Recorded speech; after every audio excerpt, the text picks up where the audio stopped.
प्रभु के भवन में जो आने का मौका है, कहीं पर भी जाने से बहुत उत्तम है। हालेलुया।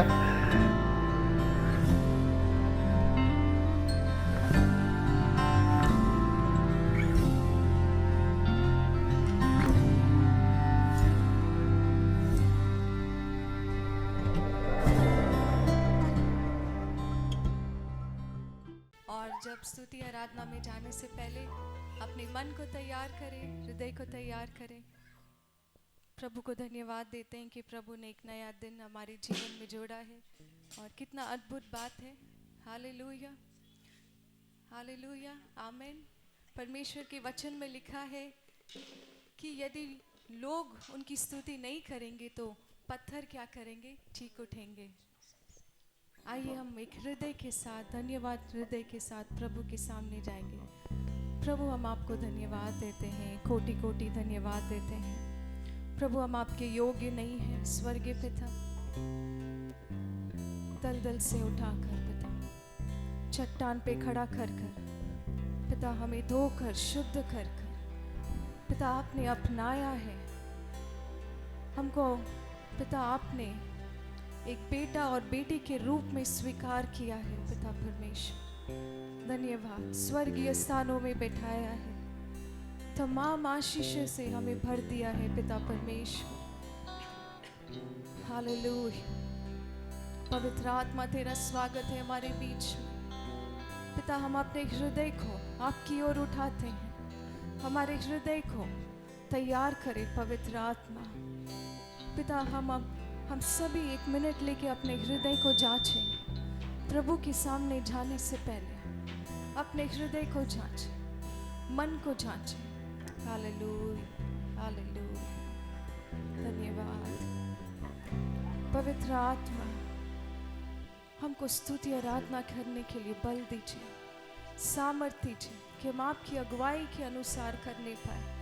आपको जिस रीति से प्रसन्न है मेरे स्वर्गीय पिता, उस रीति से हम आपकी स्तुति करने पाए, आत्मा और सच्चाई के साथ। प्रेमी पिता, हालेलुया, हालेलुया। धन्यवाद जीवित परमेश्वर, धन्यवाद।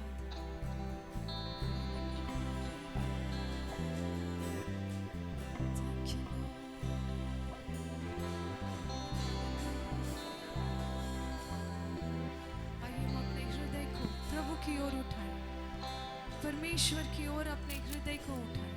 Hallelujah, hallelujah.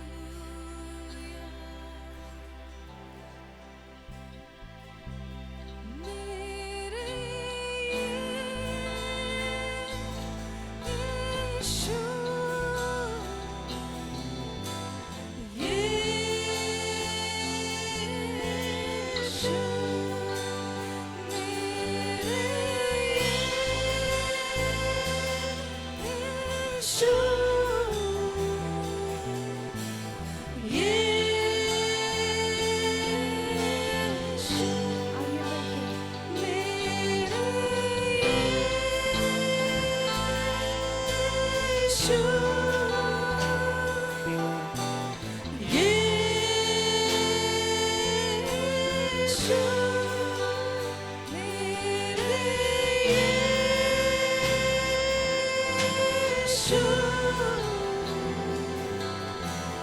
Yeah.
महिमा से अब फैले तेरा शासन, कदमों में सारा जहां।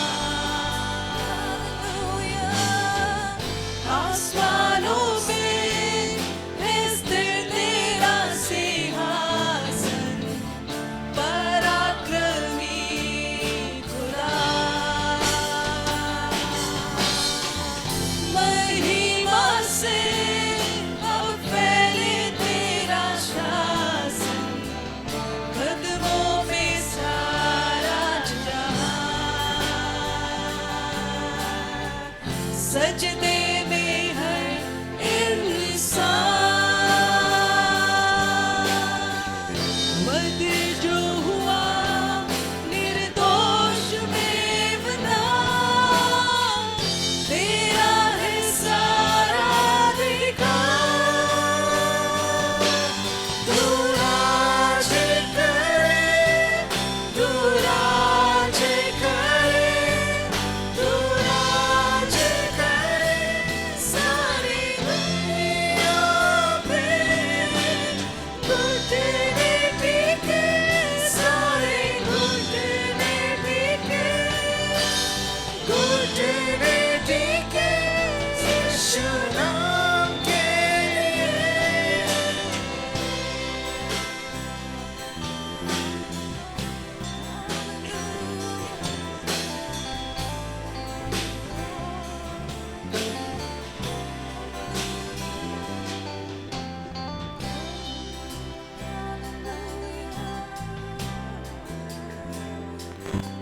प्रभु तेरी आराधना, तेरी स्तुति। आमेन, हालेलुया, हालेलुया, आमेन। आइए हम प्रभु की स्तुति करें, अपने मन को प्रभु की ओर उठाएं, कहे प्रभु आप मेरी स्तुति के योग्य हैं, आप मेरे सारे आदर और महिमा के योग्य परमेश्वर। प्रभु हम आपको स्तुति देते हैं, हालेलुया, हालेलुया। आइए मिलके प्रभु की स्तुति करें।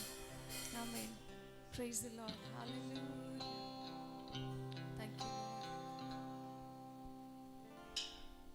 आइए ताली बजाते हुए प्रभु के लिए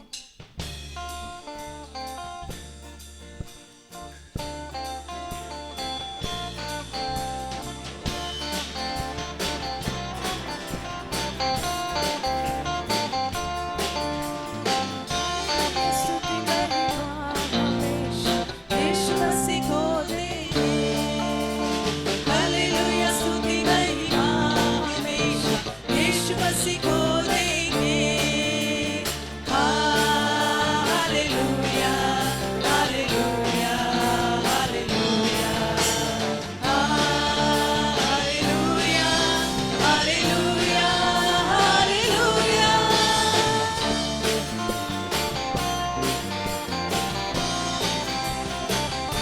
मिलके हालेलुया, स्तुति महिमा हमेशा यीशु मसीह को देंगे।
कुछ संभालेगा यहोवा हीरे, सब कुछ संभालेगा। स्तुति करूंगा तेरी स्तुति करूंगा, स्तुति करूंगा तेरी स्तुति करूंगा। यीशु तेरा नाम मेरा शरणस्थान, तेरी मैं स्तुति करूंगा। यीशु तेरा नाम मेरा शरणस्थान, तेरी मैं स्तुति करूंगा। स्तुति करूंगा मेरी स्तुति करूंगा, स्तुति करूंगा मेरी स्तुति करूंगा। यीशु तेरा नाम मेरा शरणस्थान, तेरी मैं स्तुति करूंगा। नाम मेरा शरणस्थान, तेरी मैं स्तुति करूंगा।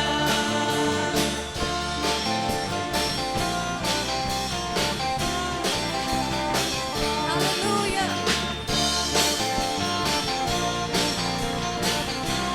आइए मिलके गाएं। यहोवा निस्सी हमेशा विजय देता है, यहोवा निस्सी हमेशा विजय देता है। घबराएंगे नहीं घबराएंगे, घबराएंगे नहीं घबराएंगे। यीशु तेरा नाम मेरा शरणस्थान, तेरी मैं स्तुति करूंगा। आइए मिलके। यीशु तेरा नाम मेरा शरणस्थान, तेरी मैं स्तुति करूंगा।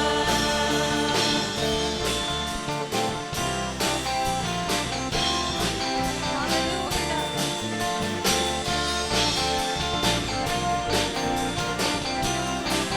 यहोवा राफा चंगा करता है।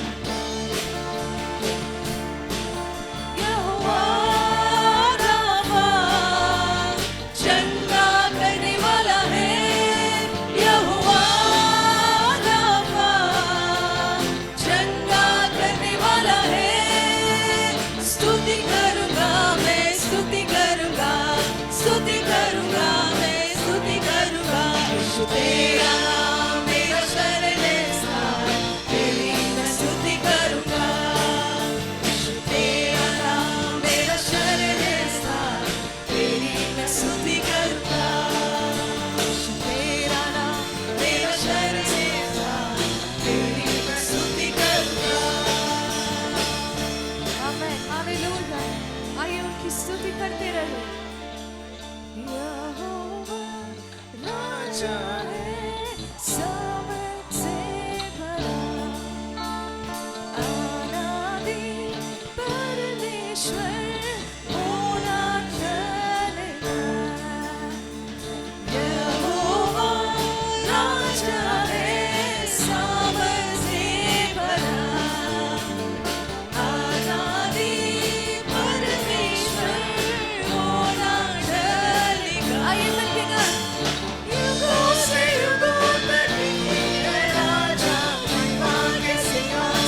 परमेश्वर की तरह ना कोई राजा है, ना था, ना कोई आएगा। आमीन। आइए मिलके गाएं। युगों से युगों तक एक ही है राजा, महिमा के सिंहासन पर बैठा बादशाह। वो है महान, सर्वशक्तिमान, उसकी हुकूमत और उसका ही प्रताप सदा।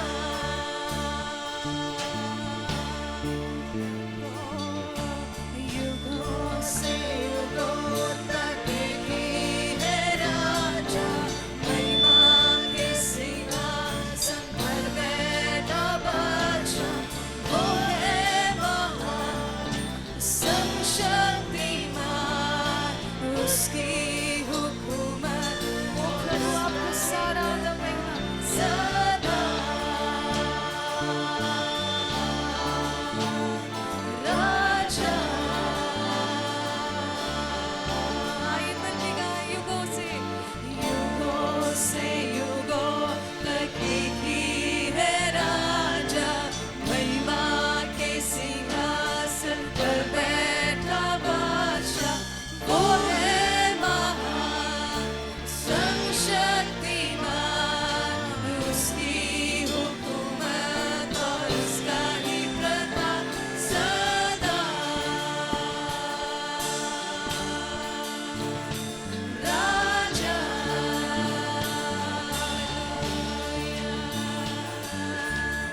आओ हम सब मिलकर गाएं, उसका परचम हम लहराएं। राजा उसके सामने सर झुकाएं। राजा उसके नाम की जय जय गाएं। राजा आओ मिलकर हम सब गाएं। राजा उसका परचम हम लहराएं। राजा उसके सामने सर झुकाएं। राजा उसके नाम की जय जय गाएं। युगों से युगों तक एक ही है राजा, महिमा के सिंहासन पर बैठा बादशाह।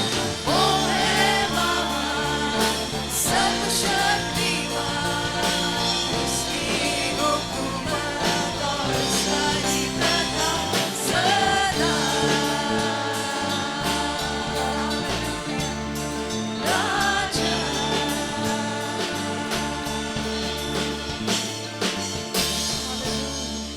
प्रभु हम आपकी आराधना करते हैं।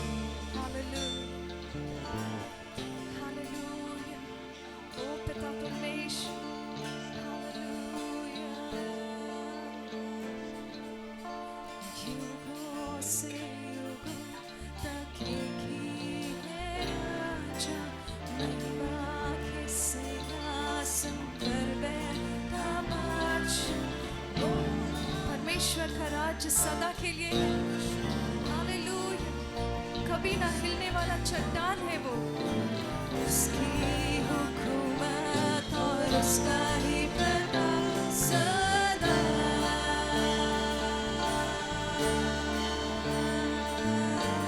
युगों से युगों तक एक ही है राजा, महिमा के सिंहासन पर। यीशु ही वो नाम है। वो है महान, सर्वशक्तिमान, उसकी हुकूमत और उसका ही प्रताप सदा। राजा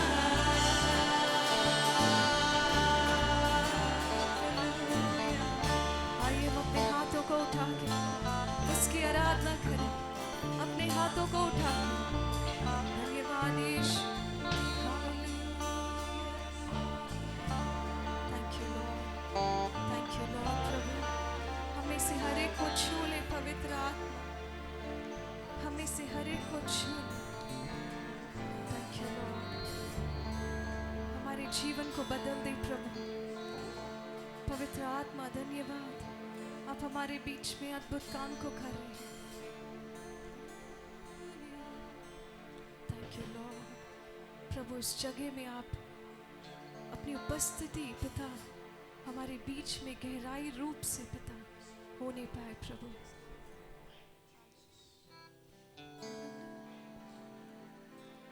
तेरी महिमा के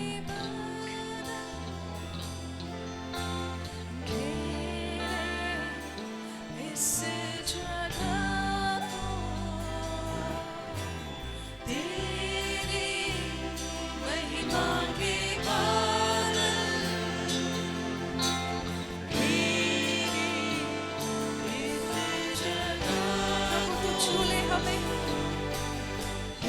प्रभु तू छू ले हमको। हालेलुया। पिता परमेश्वर हमको छू ले। सभी को हे प्रभु तू छू ले हम सभी को।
छाया रोशनी में तेरी। आइए हम सब मिलके अपने हाथों को उठा के आराधना करूं, आराधना करूं। मेरे जीने का कारण आराधना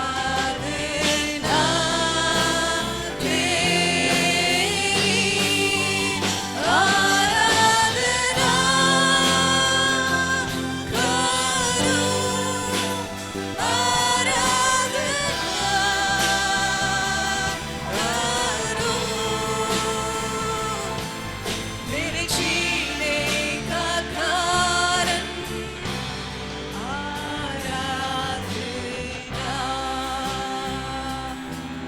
प्रभु तू मुझे ऐसा बना दे कि मैं सिर्फ और सिर्फ तुझे निहारते रहूं प्रभु। हालेलुया। मेरे जीने का कारण आराधना।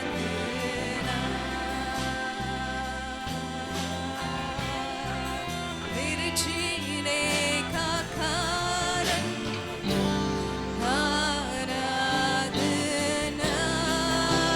तेरी, आराधना करूं, आराधना करूं। मेरे जीने का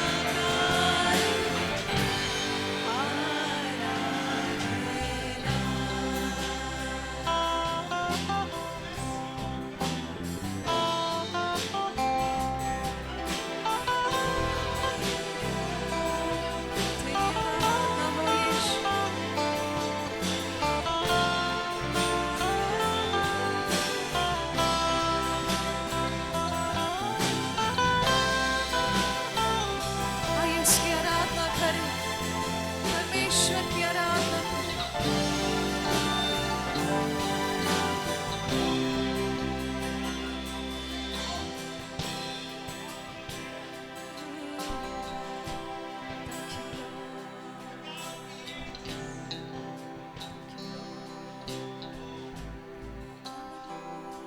उसकी आराधना करें।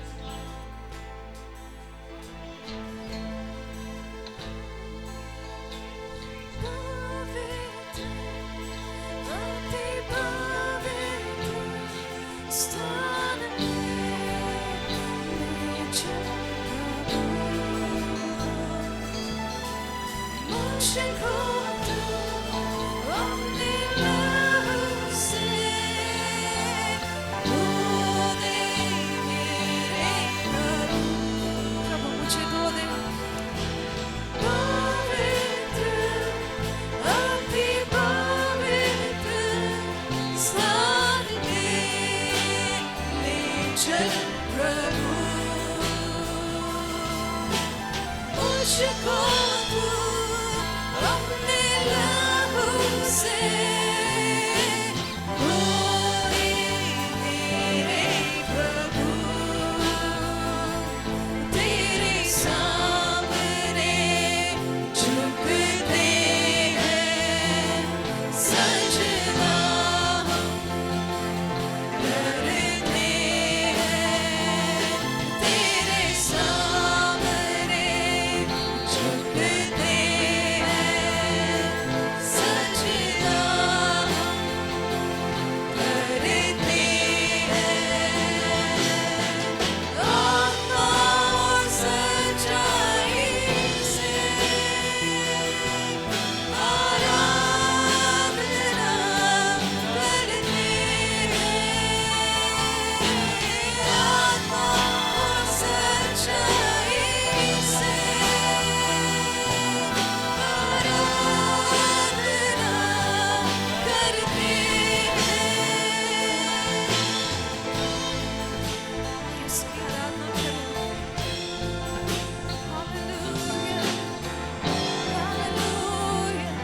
Hallelujah.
सजना हम करते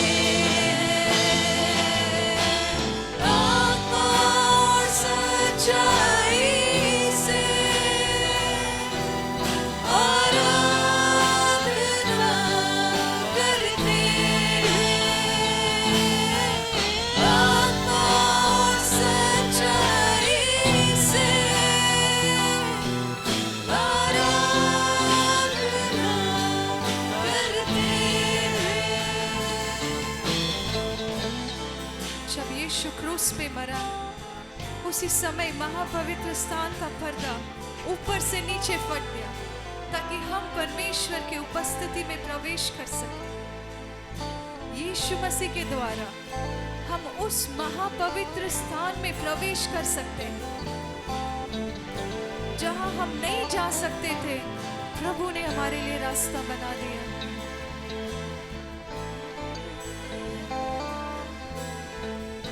आइए करें। पवित्र, अति पवित्र। आइए मिलके। प्रभु मुझे गहराई में ले जा, प्रभु मुझे और गहराई में ले जा। मुझको तू अपने लहू से प्रभु अपनी उपस्थिति की गहराई में ले जा।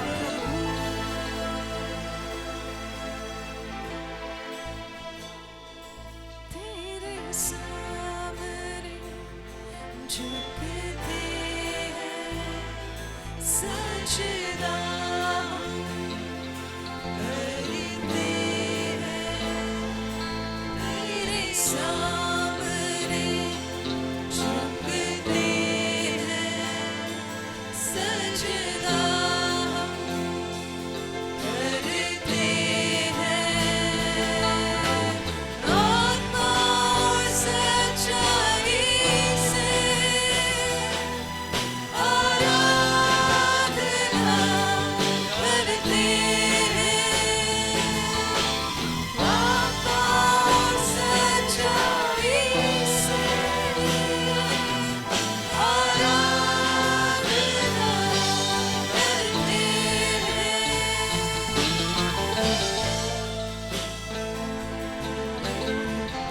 तुझे सारा आदर महिमा मिले मेरे परमेश्वर।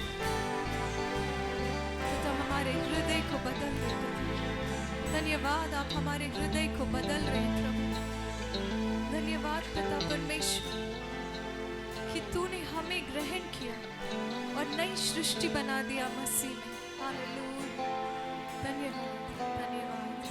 Thank you Lord Jesus. प्रभु हम धन्यवाद देते हैं। स्तुति और आराधना को अपने स्वर्गीय राज्य में ग्रहण करे पिता। धन्यवाद। आमीन, आमीन। सो आप तैयार हैं वचन के लिए? ओके। हम लोग खोलेंगे पहला पत्रस और उसका 2 अध्याय, और आज हम लोग यहां से शुरू करेंगे। और ये मेरा विषय नहीं है, लेकिन मैं आपको उत्साहित करना चाहता हूं इस कुछ वचनों को पढ़कर। और यहाँ पे ऐसा लिखा है 2 अध्याय और उसका 1 पद। यहाँ लिखा है, इसलिए सब प्रकार का बैर भाव और छल और कपट और डाह और निंदा को दूर करके, लिखा है, नए जन्मे हुए बच्चों के समान निर्मल आत्मिक दूध की लालसा करो, ताकि उसके द्वारा उद्धार पाने के लिए बढ़ते जाओ, क्योंकि तुमने प्रभु की कृपा का स्वाद को चख लिया है। आमीन। कितने लोगों ने परमेश्वर की कृपा को स्वाद को चखा है? कितने लोग? ओके, कुछ लोग नहीं चखे। ओके। सो जो यहाँ पे लिखा है, जिन्होंने परमेश्वर की कृपा का स्वाद को चख लिया, यहाँ पे लिखा है सब प्रकार के बैर भाव। अंग्रेजी में शब्द है मैलिस, जिसका मतलब है जानबूझकर किसी को हर्ट करने का जो इंटेंशन होता है। ठीक है, मतलब हम कुछ बोल रहे हैं एंड देन प्री प्लान्ड है मेरे मन में कि हम उसको बोलकर उनको हर्ट करना चाहते हैं, उनको दुख पहुंचाना चाहते हैं। ठीक है, सो बैर भाव और छल और कपट और डाह। ठीक है, अंग्रेजी में एक शब्द है हिपोक्रेसी, यानी कि दिखावट। ओके, ढोंगीपन। यस, ढोंगीपन। हिपोक्रेसी का मतलब होता है ढोंगीपन। उसको हटाकर छल को, डाह को, निंदा को दूर करना है। क्या करना है? दूर करना, उससे भाग जाना, गेट रिड ऑफ इट अंग्रेजी में लिखा है। और फिर लिखा है नए जन्मे हुए बच्चों के समान हमें निर्मल आत्मिक दूध की क्या करना है, लालसा करना है। आमीन। जैसा एक नया नया बच्चा वो एक इन्फेंट जो होता है, जो छोटा बच्चा होता है, वो क्या करता है, हमेशा दूध की वो लालसा करता है। वैसे ही हमको भी क्या होना है, उस बच्चे के समान परमेश्वर के वचन का क्या करना, हमको लालसा करना है। आमीन। ताकि उसके द्वारा उद्धार पाने के लिए हम क्या होते जाए, बढ़ते जाए। यहां पे एक बात लिखा है, सैल्वेशन दैट ग्रोज, मतलब उद्धार जो बढ़ता है। हम जैसे जैसे परमेश्वर, उद्धार हमें मिला है, हमारी आत्मा में मिला है, लेकिन एक दिन जब यीशु मसीह आएंगे, उस दिन एक फाइनल सैल्वेशन के विषय में लिखा है बाइबल में।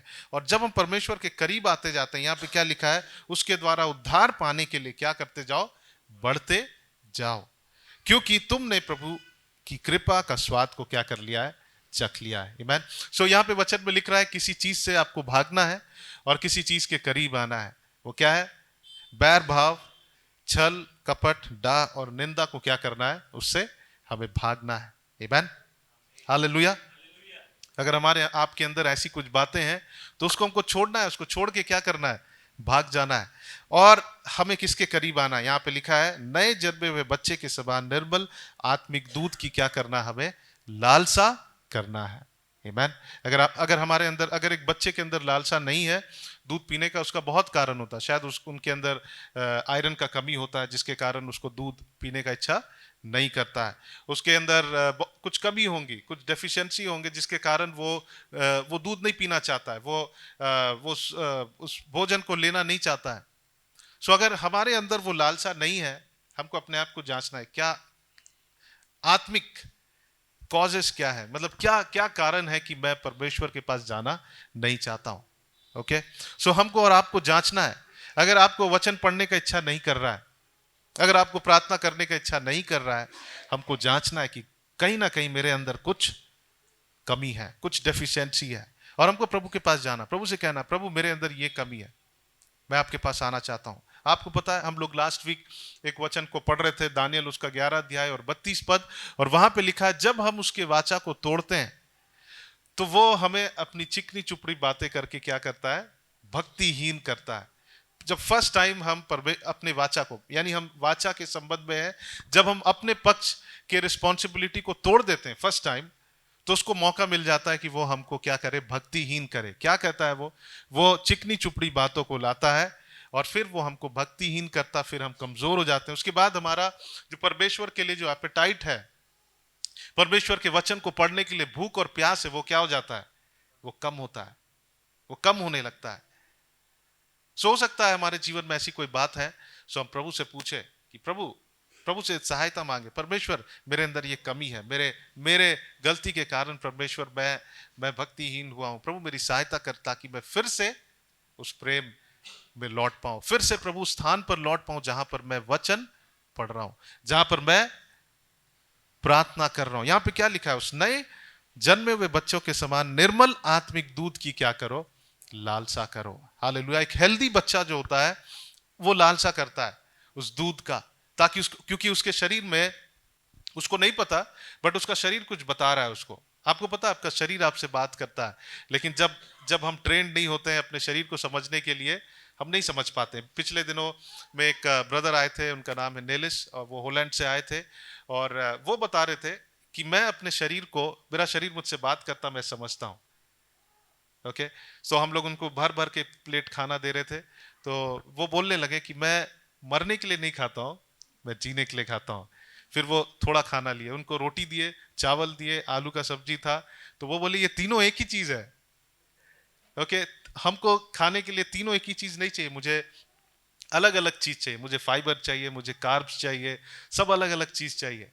तो वो बता रहे थे मेरा बॉडी समझता है मुझे अभी क्या लेना है। ओके, सो उसी तरह से एक बच्चा जब ग्रो कर रहा है, उसको पता है कि मैं ग्रो करना है, मुझे दूध चाहिए। वो उसको ये नहीं पता कि ग्रो होने के लिए, बट देन उसको भूख लग रहा है, उसका शरीर उसको बोल रहा है कि कुछ खाओ ताकि तुम बड़े हो। आमीन। सो अगर हमको परमेश्वर में बढ़ना है, आत्मिक रीति से बढ़ना है, हमको परमेश्वर के इस वचन का क्या करना है, लालसा करना है। हालेलुया। हमारे पास एक सवाल है आज प्रभु हमारे सामने रखना चाहता, क्या हम उसकी लालसा करते हैं?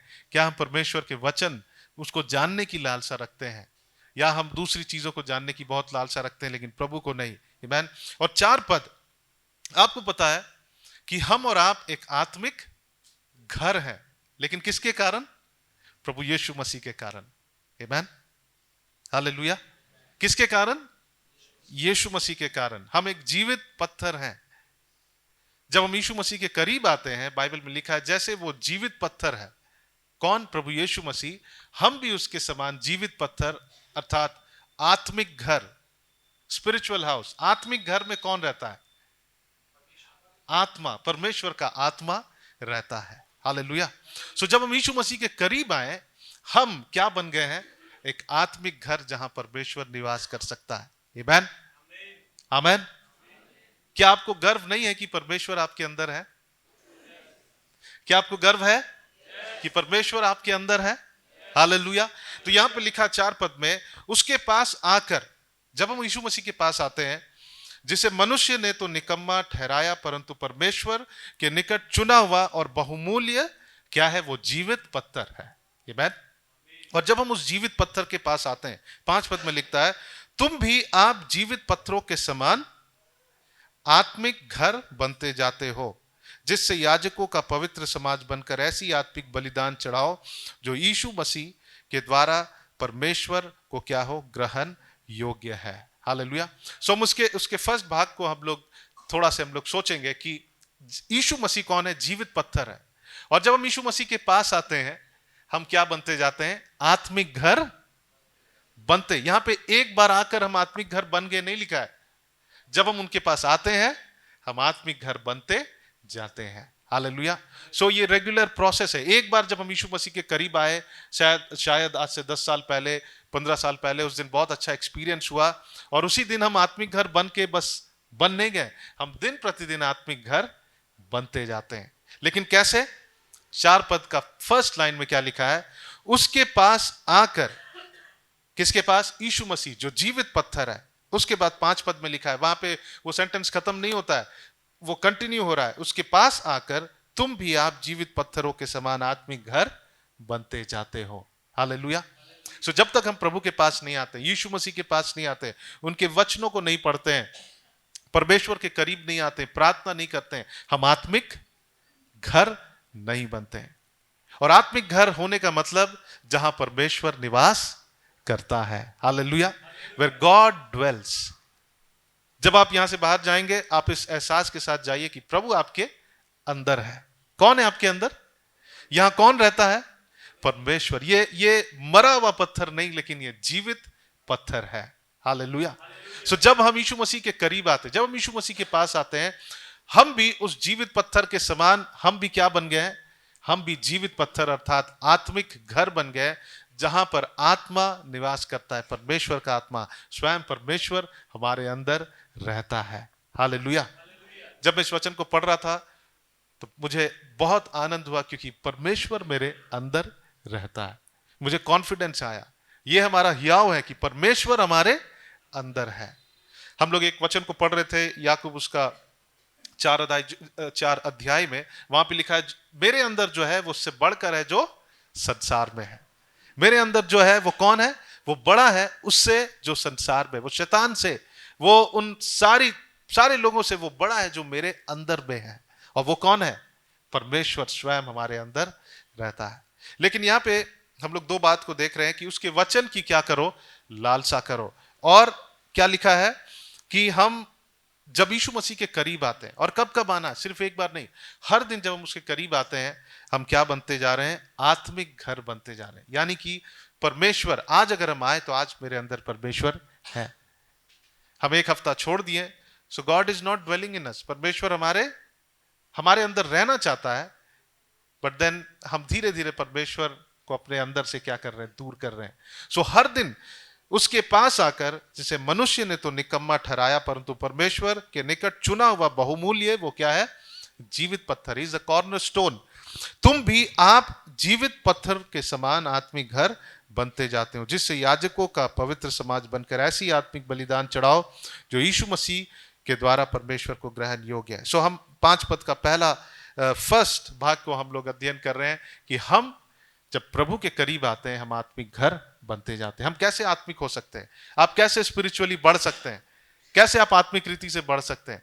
जब आप प्रभु के करीब आते हैं, जब आप वचन को पढ़ते हैं, जब हम प्रार्थना करते हैं, जब हम यीशु के करीब आते हैं, हम आत्मिक घर बनते हैं जहां परमेश्वर निवास करता है। हालेलुया। सो जब आप प्रभु के साथ समय व्यतीत कर रहे हैं, प्रभु के करीब हैं, उसके वचन के अनुसार चल रहे हैं, आपके अंदर परमेश्वर निवास कर रहा है। हु इज ड्वेलिंग इन अस? कौन हमारे अंदर है? परमेश्वर हमारे अंदर है। Hallelujah, hallelujah. सो अगर आप यहां बैठे हैं, हम जितने यहां बैठे हैं, आप इस बात को रियलाइज करें कि आपके अंदर कौन है? परमेश्वर है। वो है जो उससे बढ़कर है, जो इस संसार में है। आमेन, हालेलुया, आमेन। सो आइए हम कभी भी परमेश्वर को इस आत्मिक घर, ये इसको क्या होना है? ये हर दिन ये आत्मिक घर बनते जाना है। जब प्रभु के करीब आते हैं, ये दिन प्रतिदिन आत्मिक घर बनते जाता है। आमेन। सो हम स्पिरिचुअल कैसे होते हैं? ये रेगुलर प्रोसेस है, ये लगातार एक प्रक्रिया। यहां पे क्या लिखा है? तुम भी आप जीवित पत्थर के समान आत्मिक घर बन नहीं गए हो, लेकिन बनते जाते हो, बनते जाते हो। सो अगर हम ये आत्मिक घर हमको हर दिन बनना है, सो हर दिन हमको प्रभु के करीब आना है, प्रभु यीशु मसीह के करीब। स्पेशली जब हम यीशु के करीब आते हैं, जब हम यीशु के पास आते हैं, वो हमें क्या बनाता है? परमेश्वर हमें, जैसे यीशु मसीह जीवित पत्थर हैं, वो हमें उनके समान जीवित पत्थर बनाता है। आमेन, हालेलुया। सो आज हम लोग परमेश्वर के वचन से कुछ बातों को अध्ययन करेंगे। मत्ती उसका 6 अध्याय, और 6 अध्याय को जब हम पढ़ते हैं, वहां पे एक बात लिखा है कि जब भी तुम प्रार्थना करो तो कहां जाओ? एकांत में जाओ, जहां प्रभु हमसे एकांत में क्या करता है? बात करता है। आमेन। जहां परमेश्वर हमसे बात करता। प्रभु हमारे जीवन से, आज का संदेश यह है कि हमारे जीवन से जो भी हो रहा है, वो पवित्र आत्मा जन्म देना चाहिए। ओके, हम अपने जीवन से जो भी कर रहे हैं, हम सेवा कर रहे हैं, मिनिस्ट्री कर रहे हैं, हम कुछ सोच रहे हैं, हम कुछ निर्णय ले रहे हैं, हम कुछ बात कर रहे हैं, हम लोगों को काउंसल कर रहे हैं, लोगों को समझा रहे हैं, वो किससे होना चाहिए? पवित्र आत्मा से जन्मा हुआ होना चाहिए। आमेन। क्योंकि जो पवित्र आत्मा से जन्मा है, वो क्या होता है? वो जीवन है, और वो अटल है। बाइबल बतलाती है कि दैट इज स्टेबल। आमेन। अगर हम प्रिटेंड करते हैं, अगर हम किसी की, यहां पे एक वचन को हमने पढ़ा कि अंग्रेजी में लिखता है गेट रिड ऑफ हिपोक्रेसी। अंग्रेजी में, हिंदी में अलग शब्द है, लेकिन जब हम इंग्लिश शब्द को जब हम ट्रांसलेट करेंगे तो लिखा है कि ढोंगीपन से क्या हो जाओ? दूर जाओ, भागो। सो अगर हम किसी के समान हम बनना चाहते हैं, ठीक है, और वो इसलिए कि वो हमको अच्छा दिख रहा है, तो वो कुछ ही दिन तक रहेगा। लेकिन जब प्रभु पवित्र आत्मा हमारी अगुवाई करता है, और जब हम वो होते हैं, तो वो क्या रहेगा? वो बना रहेगा। आमेन। यूहन्ना उसका 15 अध्याय को जब हम पढ़ते हैं, वहां पे लिखा है कि मैंने तुम्हें भेजा है कि तुम फल लाओ और वो फल बना रहे। और वो फल किससे आना चाहिए? जो पवित्र आत्मा हमारे अंदर दिया गया है, उसका फल आना चाहिए। हालेलुया। सो वो कहता है कि मैंने तुम्हें भेजा है और तुम जाओ और फल लाओ, ऐसा फल कि वो फल बना रहे। सो प्रभु हमसे कौन सा फल चाहता है? कैसा फल चाहता है? ऐसा फल जो बना रहे। कई बार हम लोग कुछ क्षण के लिए अच्छे होते हैं, प्रभु के साथ अच्छा हम चल रहे हैं, अच्छा फलों को ला रहे हैं, फिर सडनली हमारे अंदर से वो फल अच्छा नहीं आ रहा, डिसकंटिन्यू। प्रभु चाहता है ऐसा फल जो बना रहे, फ्रूट दैट रिमेन्स। आमेन, फल जो बना रहे। सो हम लोग आज कुछ बातों को अध्ययन करेंगे। जब मत्ती उसका 6 अध्याय को जब हम पढ़ते हैं, उसको पढ़ लेंगे। मत्ती 6 अध्याय, और मत्ती 6 अध्याय और 6 पद को जब हम पढ़ेंगे, 5 पद से पढ़ेंगे। यहां पे लिखा, जब तू प्रार्थना करे तो कपटियों के समान ना हो, क्योंकि लोगों को दिखाने के लिए आराधनालयों में और सड़कों के मोड़ों पर खड़े होकर प्रार्थना करना उनको क्या लगता है? अच्छा लगता है। मैं तुमसे सच कहता हूं कि वे अपने प्रतिफल पा चुके हैं। परंतु जब तू प्रार्थना करे तो अपनी कोठरी में जा और द्वार बंद करके अपने पिता से जो गुप्त में है प्रार्थना कर, तब तेरा पिता जो गुप्त में देखता है तुझे क्या देगा? प्रतिफल देगा। यीशु मसीह जो भी करते थे वो किसका प्रतिफल था? जो वो समय अपने पिता के साथ व्यतीत करते थे। उन्होंने कहा कि जो मैं पिता से सुनता हूं वही मैं करता हूं, जो मैं पिता मुझे बोलते हैं वो मैं तुम्हें बोलता हूं। सो यानी यीशु मसीह स्वयं भी किसका फ्रूट है? वो पवित्र आत्मा का फ्रूट है। ओके, बहुतों ने क्लेम किया कि मैं उद्धार का कारण हूं, लेकिन वो चले गए। लेकिन जो पवित्र आत्मा से जन्मा है वो अटल है। आमीन। बाइबल में लिखा है कि यीशु मसीह किससे जन्मे? वो मांस और लहू से नहीं, लेकिन वो पवित्र आत्मा से उत्पन्न हुआ था। आमीन। और आज तक वो सबको क्या कर रहे हैं? वो सबका उद्धार कर रहे हैं। वो सबको बचाने के लिए वो आज तक जीवित, वो मारे गए, गाड़े गए, और वो तीसरे दिन वो जी उठे। आमीन। और जो यीशु मसीह वो सुनते थे वही वो प्रीच करते थे, वही वो बताते थे। आमीन। और इसीलिए हम देखते हैं कि उनका जो फ्रूट है, उसका जो फल है, वो क्या है? बना हुआ है। आमीन। प्रभु चाहता है कि हम भी अपने जीवन में, हम जो भी कर रहे हैं, हमारे जीवन से निर्णय ले रहे हैं, हम कुछ बातचीत कर रहे हैं, हम हो सकता है हम कुछ फील कर रहे हैं, हमारे भावनाएं हैं, ठीक है, वो सब किससे जन्म लेना चाहिए? वो पवित्र आत्मा से जन्म लेना चाहिए। आमीन। वो पवित्र आत्मा का जन्मा हुआ होना चाहिए, वो शरीर से नहीं, लेकिन पवित्र आत्मा से। आमीन। हो सकता है आप लोग, बहुत लोग बैठकर कुछ फील कर रहे हैं, आपके अंदर बहुत सारे इमोशंस हैं, अभी बहुत सारे भावनाएं हैं। सो हमको क्या सोचना है कि क्या ये पवित्र आत्मा से उत्पन्न हो रहा है? अगर वो पवित्र आत्मा से जन्म नहीं ले रहा है तो हमको वहीं उसे रोक देना है। और हमको क्या करना है? पवित्र आत्मा तू जो चाहता मैं वो करूं। आमीन। हालेलुया। हम लोग एक उदाहरण को देखेंगे, और वो उदाहरण जो है वो सेवकाई से है, मिनिस्ट्री से है, ठीक है, जो हम लोग सेवा करते हैं। सो उससे हम लोग उदाहरण को देखेंगे। हम लोग खोलेंगे प्रेरितों के काम, और उसका प्रेरितों के काम और उसका 5 अध्याय,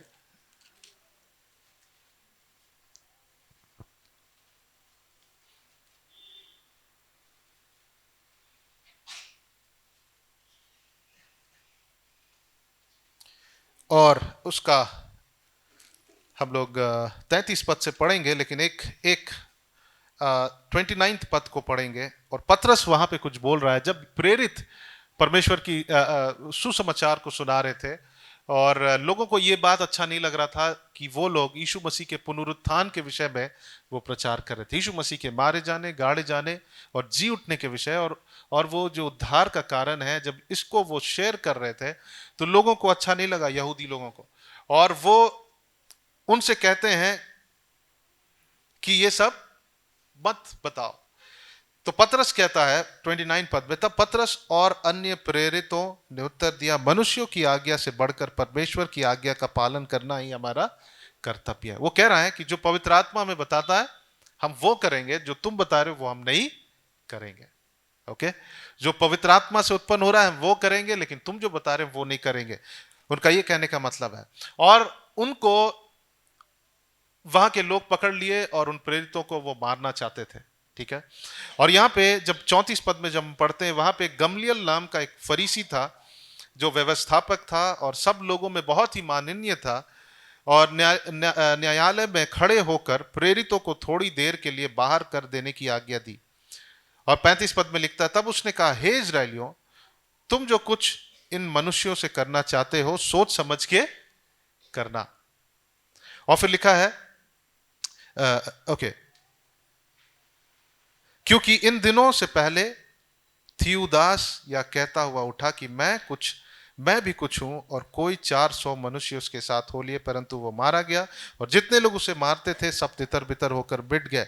उसके बाद नाम लिखाई के दिनों में यहूदा गलीली उठा और कुछ लोगों को अपनी ओर कर लिए, वह भी नष्ट हो गया, और जितने लोग उसे मानते थे सब तितर बितर हो गए। ओके, हम लोग पवित्र आत्मा से जन्मे हुए कार्यों के विषय में बात कर रहे हैं। ओके, हमारे जीवन से जो भी होता है वो किससे जन्म लेना चाहिए? पवित्र आत्मा से। ओके, वो हमारे इमोशन से नहीं, हमारे शरीर से नहीं, हमारे फीलिंग से नहीं, लेकिन वो किससे होना चाहिए? पवित्र आत्मा। हमारे निर्णय किससे जन्म लेना चाहिए? ओके, जोर से कहेंगे, हमारी भावनाएं किससे जन्म लेना चाहिए? हमारी बातें किससे जन्मा हुआ होना चाहिए? पवित्र आत्मा से। आमीन। सो हम लोग एक एग्जाम्पल देख रहे हैं, वो सेवकाई से रिलेटेड है, जो लोग सेवा करना चाहते थे, जो जो लोग सेवा कर रहे थे, ठीक है, कि उनकी सेवा, कईयों की सेवा उसमें से पवित्र आत्मा से जन्मा था और कईयों की सेवा पवित्र आत्मा से नहीं जन्मा था। यानी पवित्र आत्मा से जन्मा मतलब पवित्र आत्मा ने उनकी अगुवाई नहीं किया था, वो उनके अपने विचार थे। सो यहां पे दो लोग हैं, थियूदास और गलीली का यहूदा है। सो यहां पे थियूदास के विषय में लिखा है, क्योंकि इन दिनों से पहले थियूदास यह कहता हुआ उठा कि मैं कुछ हूं।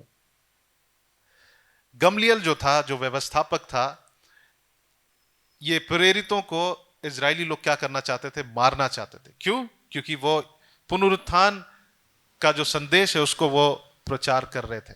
यीशु मसीह जो है जी उठा है, और वो लोग इस बात पर विश्वास नहीं करते थे। और हम देखते हैं कि यहां पर गमलियल नाम का एक व्यक्ति है। मुझे नहीं लगता कि वो बहुत ही यीशु मसीह के पीछे चलने वाला था, लेकिन वो जानता था एक बात को इन लोगों के विषय में, कि ये लोग जो हैं ये अपने मन का काम को नहीं कर रहे हैं।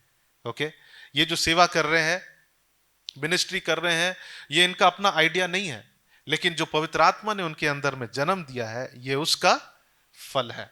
ठीक है, और वो दो एग्जाम्पल को दे रहा है। वो कह रहा है कि इनके साथ मत कुछ करो, इनको सताओ मत, ये इनका अपना काम नहीं है। और दो लोगों का वो एग्जाम्पल दे रहा है। थियूदास, उसके विषय में कह रहा है कि एक थियूदास नाम का एक व्यक्ति था जो ये कहता हुआ उठा कि मैं कुछ हूं। वो कहने लगा कि मैं कर सकता हूं, ओके, मैं कुछ करूंगा। कई बार सेवा में ऐसा होता है, मिनिस्ट्री में, कि जब लोग देखते हैं कि कोई प्रभु का दास अच्छा सेवक है, लोग ऐसा सोचते हैं कि हम भी कर सकते हैं, ओके, और वो अपनी अपनी सेवकाई को शुरू कर लेते हैं। वो कहते हैं कि हम कर सकते हैं। और ऐसी एक व्यक्ति था, वो कहता हुआ उठा कि मैं भी कुछ हूं। वो कहता है कि मैं भी कुछ हूं। वो अपने एबिलिटीज को देख रहा है कि अरे मैं बोल सकता हूं, मैं कुछ कर सकता हूं। मुझे नहीं पता ये क्या करना चाहता था थियूदास, बट देन वो कहता है कि मैं कुछ हूं, मैं कुछ कर सकता हूं। और फिर लिखा है, आगे लिखा है, और कोई 400 मनुष्य उसके साथ हो लिए। कितने लोग? 400 मनुष्य। वो कहने लगा कि मैं कुछ कर सकता हूं, और उसके साथ 400 लोग भी जुड़ गए। मान लीजिए अगर 300 लोग जुड़े होंगे तो बाकी 100 देखे होंगे, अरे इसके साथ कितने लोग हैं? 300 लोग हैं। ठीक है, और 100 लोग क्या हो गए? जुड़ गए। तो वो क्या देखे होंगे? अरे इसके साथ कितने लोग हैं, ये बहुत प्रभावशाली है। लेकिन वो ये नहीं देखे होंगे कि ये जो भी कर रहा है ये अपने मन से कर रहा है, स्वयं से कर रहा है। 400 लोग उसके साथ जुड़ गए। लेकिन यहां पे आगे लिखा है, परंतु वो मारा गया और जितने लोग उसे मानते थे सब क्या हो गए? तितर बितर हो गया। यहां दो लोग हैं। ठीक है, एक तो वो थियूदास है जो कुछ अपने मन से करना चाहता था। हो सकता वो सेवा कर रहा था, वो लीडर बनना चाहता था, वो जो भी कर रहा था, लेकिन वो पवित्र आत्मा से जन्मा नहीं था, वो अपने से करना चाहता था। और क्या हुआ कि उसके साथ कुछ 400 लोग जुड़ गए, लेकिन जब उसके बाद क्या हुआ? वो मर गया। और जो लोग उसके साथ थे वो क्या हो गए? तितर बितर हो गए। इसकी सेवा पवित्र आत्मा से जन्मा हुआ नहीं था। अगर उसकी सेवा पवित्र आत्मा से जन्मा हुआ होता तो वो बना रहता, वो फल बना रहता। उसके साथ जो 400 लोग होते, वो फल क्या होते? बने हुए थे। वो भी तितर बितर हो गए। और एक व्यक्ति है, उसके विषय में लिखा है, और कोई आगे लिखा है, उसके बाद नाम लिखाई के दिनों में यहूदा गलीली उठा। उसके बाद और कुछ लोग अपनी ओर वो कर लिया। हो सकता है उसमें से कुछ लोगों को वो क्या कर लिया? अपनी ओर कर लिया। दो प्रकार के लोग होते हैं। एक होते हैं जो पवित्र आत्मा की अगुवाई से चलते हैं। ठीक है, यहाँ पे दो लोग हैं, एक लीडर है और लोग फॉलो करने वाले हैं। लीडर जो था वो भी क्या है? अपने मन से वो कुछ करना चाहता था, अपनी सेवा। जब उसको कुछ आइडिया है, उसको लगा अरे वो लोग कर रहे हैं, हम भी कर सकते हैं, मेरे अंदर कैपेसिटी है, हम अपना मिनिस्ट्री स्टार्ट कर सकते हैं, अपनी सेवा को हम शुरू कर सकते हैं। और कुछ लोग हैं, अब दूसरे लोग हैं जो फॉलो करने वाले लोग हैं। ये भी वैसे ही हैं जो लोगों को देखकर उनके पीछे जाना चाहते हैं कि बहुत अच्छा दिख रहा है, ठीक है, बहुत सिग्निफिकेंट है, वो उनकी सेवा बड़ा है और लोग उनके पीछे जाना चाहते हैं। और ये लोग कैसे होते हैं? जहां उनको अच्छा दिखाई देता वो वहां चले जाते हैं। जब थियूदास चला गया तो लोग तितर बितर हो गए। जब यहूदा, गलीली का यहूदा आया तो वो अपने तरफ उन लोगों को खींच लिया। क्यों? पता है, यहाँ पे ना तो लीडर जो जो जो कुछ करना चाहता है वो पवित्र आत्मा से उसका कार्य जन्मा नहीं है, और जो लोग भी जो हैं वो पवित्र आत्मा की अगुवाई से नहीं चल रहे हैं। वो क्या कर रहे हैं? वो इधर उधर जंप कर रहे हैं, वो इधर उधर जा रहे हैं। कुछ दिन पहले हम लोगों ने भजन संहिता से अध्ययन किया था जब पास्टर शिशिर थे, तो वहां पे लिखा है परमेश्वर हम सबको कहीं ना कहीं क्या किया है? रोपा है। ओके, परमेश्वर ने हमें रोपा है, और हमारी आशीष कहां पर है? जहां परमेश्वर ने हमें रोपा। कई लोग इस बात को रियलाइज नहीं करते हैं और वो सोचते हैं कि कहीं और बेहतर हमको मिल रहा है, और वो वहां जाते हैं। जब वहां जाते हैं उनको वहां भी कमी नजर आती, वहां से भी जंप करके कहीं और चले जाते हैं। जब दूसरी जगह जाएंगे वहां से भी, तो वो लोग कभी भी अपने जीवन में स्थिर नहीं रहेंगे। जो पवित्र आत्मा की अगुवाई से नहीं चलते हैं वो अपने जीवन में कभी स्थिर नहीं रहेंगे। वो इजरायलियों के समान वो इधर उधर क्या होंगे? भटकते रहेंगे, वो इधर उधर जंप करते रहेंगे, लेकिन कभी उनके जीवन में सेटिस्फैक्शन नहीं होगा, क्योंकि जहां परमेश्वर ने उन्हें रोपा है उसको वो वैल्यू नहीं करते हैं। राइट? सो यहां पे दो प्रकार के लोग हैं। एक तो दो लोग अपने आप को चाहते हैं कि हम कुछ सेवा करें, कुछ बड़ा करें। वो कहते हैं, थियूदास कहता है कि मैं भी कुछ हूं, मैं भी कुछ कर सकता हूं। लेकिन यहां वो पवित्र आत्मा से उसकी सेवा उत्पन्न नहीं हो रहा है, और वो क्या हो गया? मर गया। यहूदा और उसके लोग क्या हो गए? तितर बितर हो गए। उनके लोग तितर बितर हो गए। फिर आगे यहूदा के विषय में लिखा है कि उसके बाद नाम लिखाई के दिनों में यहूदा गलीली उठा और कुछ लोग अपनी ओर कर लिए, वह भी नष्ट हो गया, और जितने लोग उसे मानते थे सब वो लोग भी क्या हो गए? तितर बितर हो गया। और 38 पद में वो समझा रहा है इस बात को, इसलिए अब मैं तुमसे कहता हूं इन मनुष्यों से क्या रहो? दूर ही रहो। मतलब प्रेरितों को, उनको तंग मत करो, उनसे दूर रहो। क्यों? क्योंकि यदि यह धर्म या काम मनुष्य की ओर से है तो सब क्या हो जाएगा? मिट जाएगा। हमारे जीवन का जो भी फल है, अगर वो पवित्र आत्मा से उत्पन्न नहीं है, पवित्र आत्मा से जन्मा हुआ नहीं है, तो वो नहीं रहेगा, वो सब खत्म हो जाएगा, वो सब मिट जाएगा। जो हम निर्णय लेते हैं अगर वो पवित्र आत्मा से उत्पन्न नहीं है तो वो क्या हो जाएगा? वो मिट जाएगा। हमारे विचार से अगर हम कर रहे हैं तो वो क्या हो जाएगा? सब मिट जाएगा। याकूब की पत्री में एक जगह लिखा है कि ऐसा मत कहना कि मैं कल अगले शहर में जाऊंगा और मैं कुछ करूंगा, लेकिन हमें क्या करना है कि परमेश्वर की अगर इच्छा है तो मैं करूंगा। अगर परमेश्वर मेरी अगुवाई करेगा, God willing I will go. Amen, hallelujah. हमें डींग नहीं मारना, हमें हमें अपने अपने एबिलिटी पर हमको। आपको पता दाऊद जो था उसके जीत का कारण क्या था? उसके पास भी कुछ 400 लोग थे। राइट? बाइबल में लिखा है उस अराउंड 400 लोग थे जो उसकी सेना में थे, और उसके पास में पहले के अनुभव थे कि वो बहुत सारे युद्धों को जीता था। लेकिन जब भी उसको युद्ध करना होता था वो परमेश्वर से पूछता था, क्या प्रभु मैं जाकर लड़ूं? और ये कारण था कि वो अपने जीवन में क्या करता था? जीतता था। अपनी लड़ाइयों में वो जीत को हासिल करता था। आमेन। सो जो पवित्र आत्मा से जन्मा है वो क्या है? वो मिटेगा नहीं, वो अटल रहेगा। हालेलुया। जो पवित्र आत्मा से कलीसिया जन्मा है वो फल बना रहेगा। जो पवित्र आत्मा से हमारे निर्णय जन्मे हैं वो क्या होंगे? वो सफल होंगे। आमेन।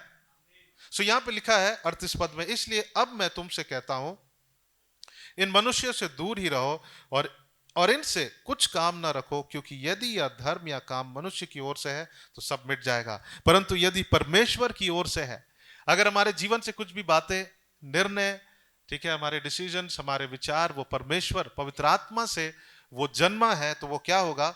और ये जो सेवकाई है अगर वो पवित्र आत्मा से जन्मा है तो क्या होगा? परमेश्वर की ओर से है तो तुम उन्हें कदापि मिटा नहीं सकोगे। हालेलुया। और फिर लिखा है कदापि मिटा नहीं सकोगे, और लिखा कहीं ऐसा ना हो कि तुम परमेश्वर से भी लड़ने वाले ठहरो। सो इन प्रेरितों के साथ जो लड़ना चाहते थे, उनको मारना चाहते थे, सो ये व्यक्ति जो है वो उनको वार्न कर रहा है कि देखो तुम उनसे लड़ो मत, क्योंकि अगर ये परमेश्वर, अगर ये मनुष्य का काम है, अगर ये जो सेवा है ये मनुष्य अपने आइडिया से कर रहे हैं तो तुम ये तो मिट जाएंगे, ऐसे भी मिट जाएंगे। तुम उसको कुछ नहीं भी करो तो ये मिट जाएंगे। लेकिन अगर ये प्रभु की ओर से है तो अगर तुम उनसे लड़ रहे हो तो तुम किससे लड़ रहे हो? तुम परमेश्वर से लड़ रहे हो। हालेलुया। अगर हमारा निर्णय अगर पवित्र आत्मा से उत्पन्न हुआ है, उदाहरण के लिए, एग्जाम्पल के लिए, किसी को परमेश्वर कुछ आइडिया दिया कुछ बिजनेस स्टार्ट करने के लिए, अगर वो पवित्र आत्मा से जन्मा है, अगर पवित्र आत्मा ने उनको अगुवाई किया और वो कर रहे हैं, तो अगर अकाल भी आ जाए, अगर रिसेशन भी आ जाए, तो उसका जो बिजनेस है वो कभी डूबेगा नहीं। हालेलुया। लेकिन अगर वो मनुष्य का अपना विचार है तो वो नष्ट हो जाएगा। सो प्रभु चाहता है, मत्ती उसका 6 अध्याय में हमने पढ़ा कि प्रभु चाहते हैं कि हम एकांत में परमेश्वर के साथ क्या करें, समय व्यतीत करें। क्यों?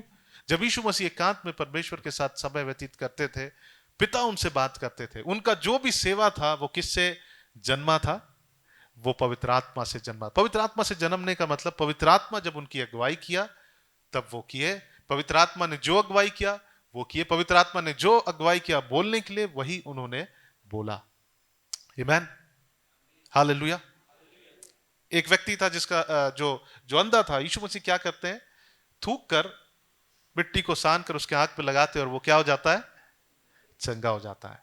अगर आज हम करेंगे तो वो नहीं होगा,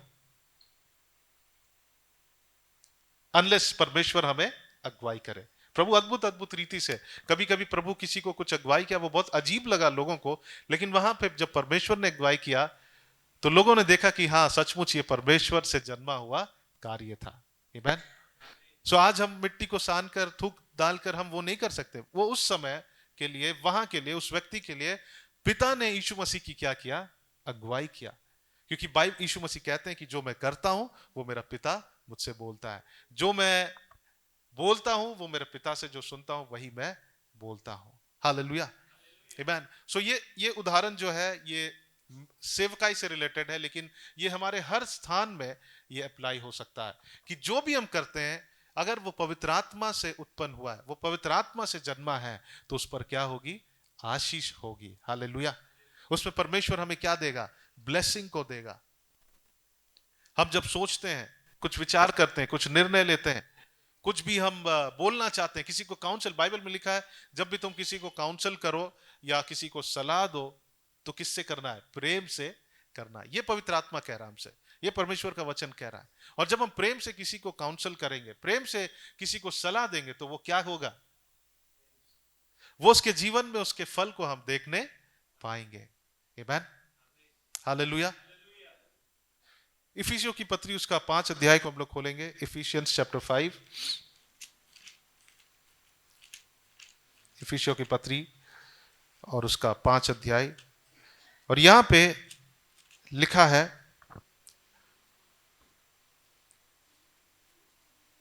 10 पद में लिखा है, या परखो कि प्रभु को क्या भाता है। आमीन।